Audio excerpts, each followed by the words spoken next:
तर अजित पवार यांचं निधन झाल्यानंतर राष्ट्रवादीमध्ये वेगवान घडामोडी घडल्यात। त्यानंतर सुनेत्रा पवार यांच्याकडे राष्ट्रवादीची जबाबदारी देण्याचा निर्णय घेण्यात आलाय। मात्र सुनेत्रा पवार यांनी पक्षाची जबाबदारी घेण्याचा निर्णय का घेतला याबाबतची इनसाइड स्टोरी एबीपी माझाच्या हाती आली आहे। अजित पवारांनी ज्यावेळी अजित पवार यांनी त्यावेळी बंड केलं होतं त्यावेळी ते एकटे पडले होते।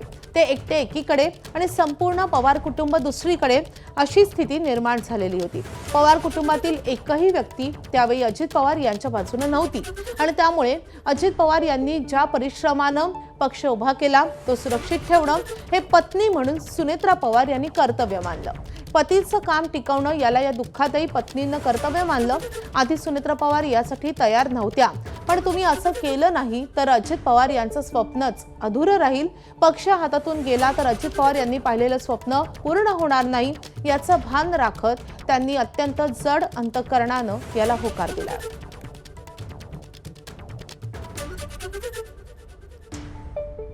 तर सुनेत्रा पवार या शपथविधीसाठी का तयार झाल्या, त्यामागची भूमिका त्यांची काय होती याची इनसाइड स्टोरी एबीपी माझाकडे आली आहे।